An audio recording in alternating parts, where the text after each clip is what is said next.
데스로 스기하라의 분류법은 전형적인 QC7, 즉 Q7의 분류법보다 체계적입니다. 그는 분석 툴을 데이터 과학의 범주에 포함시키고 정량적 툴로서의 G7, 정성적 툴로서의 W7, 수리적 분석 툴로서의 M7으로 구분하였고, 이전에 어떤 Q7, 즉 QC7입니다. Q7, 그리고 N7은 New QC7을 얘기하죠.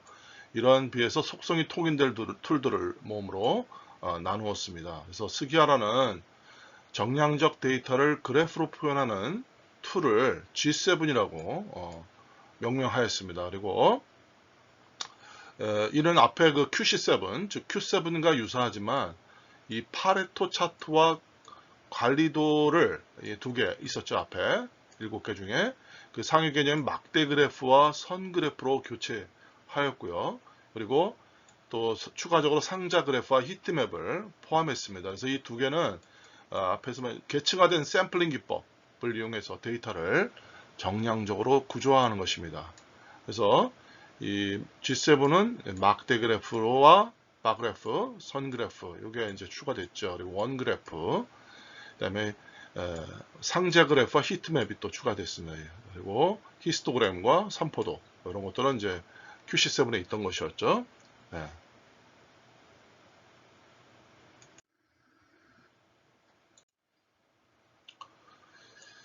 자, 이제 W7은 Analysis of Words에서 머리 글자를 따온 스기하라의 W7입니다. 그래서 이건 개념 분석 기법입니다.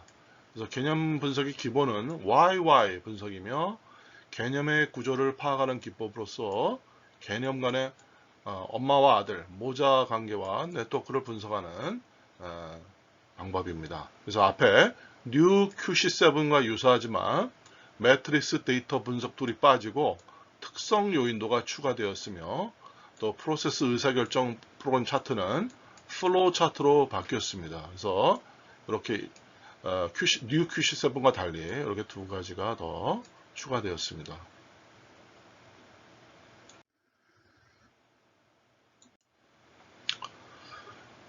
스기하라의 M7은 수리적 분석 기법으로 통계 데이터 분석 기법의 범주에 포함된다 할 수 있습니다.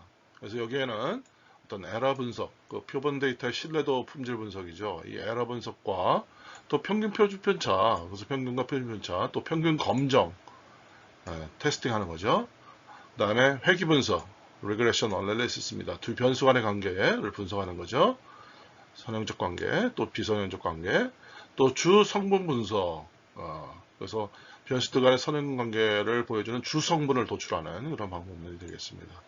그리고 디시전 추리, 의사결정 추리가 있죠. 그래서 개념에 어떤 계층별 샘플링을 적용해서 확률에 의한 의사결정을 분기하는 기법이죠.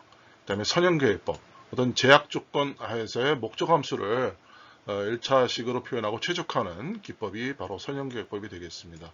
이러한 툴로 구성된 것이 스기하라의 수리적 분석 툴인 M7이 되겠습니다. 총체적 품질 경영과 이 경영 철학에 대해서 한번 살펴보도록 하겠습니다. 이 데밍이라는 사람은 일본의 이제 품질 관리를 전달한 사람이죠. 근데 이분이 일본을 하는데 왜 미국은 못하겠는가 하면서 내세운 것이 14가지 품질 경영 지침입니다. 그래서 여기에 지금 이 슬라이드와 다음 슬라이드에 이어서 이것을 간략하게 정리해놨죠.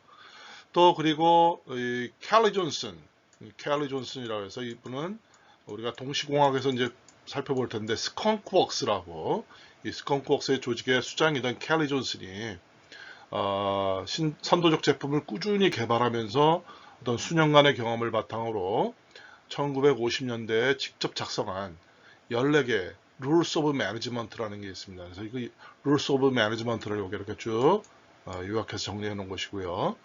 또 미국 미시간 대학의 제프리 라이커 교수가 도요타 자동차를 20여년간 연구를 하면서 2003년에 출간한 책이 있어요. The Toyota Way, The Toyota, 우리말로 얘기하면 도요타 방식이라고 하겠죠. 도요타 웨이라는 책을 통해서 도요타의 14가지 경영 원리라는 것을 이렇게 내세웠습니다. 그래서 다 14, 공교롭게도 다 14라는 숫자로 나오는데 또 페이올의 14원칙이라는 게 또 있어요. 우리 경영원칙에 페이올의 앙리 페이올의 14원칙이 또 있죠. 한번 참고해 보세요, 여러분들이. 그래서 이런 네 가지를 비교한 겁니다. 근데 이 비교를 해보니까 이런 데밍의 14혼과 도요다의 14개 원리, 또 존슨의 또 14개 룰이죠, 룰. 이런 것들이 철학의 맥을 같이 한다는 것을 알 수 있다는 거죠. 그 철학의 키워드는 어떤 장기적인 경영 철학과 직원의 자존감 고취, 또 현장 중심의 리더십, 유연성 있는 사고, 또 공동체적 파트너십, 학습 조직, 그리고 지속적인 개선 등으로 이렇게 요약된다는 것입니다. 그래서 여러분이 이 데밍의 14원과 도요다의 14조, 존슨의 14원 하나씩 한번 차근차근 한번 꼭 읽어보기 바랍니다.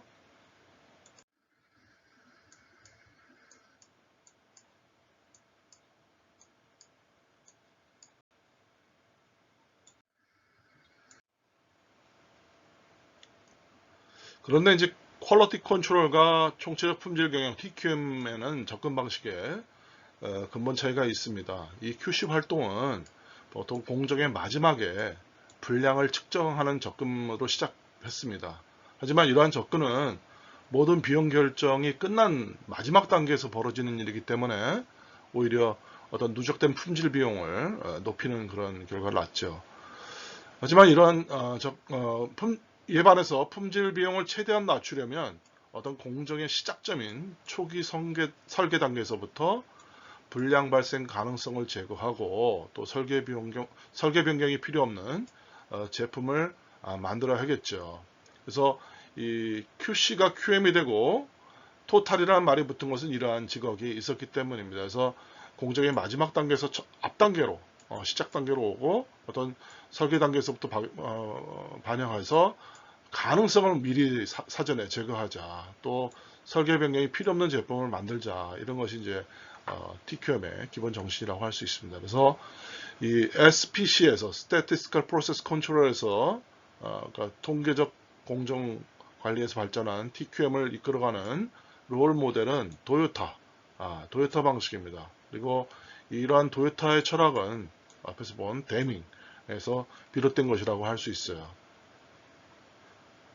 그래서 앞에 간단히 설명했죠. 이런 우리가 그 데밍의 14혼과 켈리의 14혼, 또 그리고 도요타의 14개조 이런 것들을 정리해 보면 우리가 이 토탈 퀄리티 매니지먼트가 제안하는 경영 철학은 이러한 7가지로 우리가 요약해 볼 수 있는 것입니다.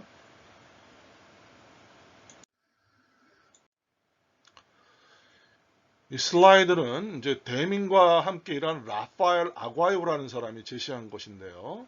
미국의 일반 기업과 비교하여 데밍의 철학을 따르는 기업의 차이점을 보여주고 있습니다. 그래서 이 데밍 기업에서는 인간의 잠재적 능력에 한계를 두지 않고 자발적인 성장을 고취하는 철학을 엿볼 수 있습니다.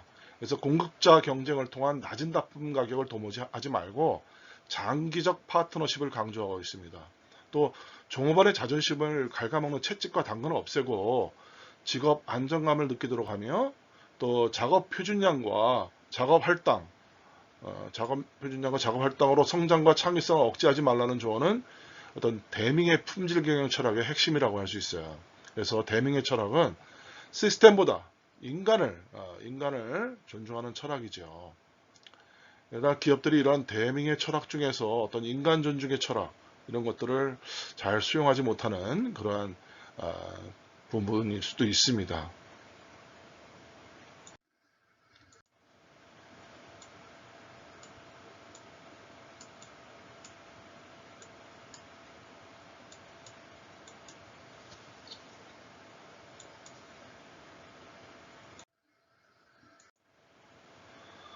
그래서 우리가 첫 번째 절에서 토탈 퀄리티 매니지먼트에 대해서 우리가 간략히 살펴보고 있는데 사실 이 TQM은 무지무지 광범위한 주제 영역이라고 할 수 있어요.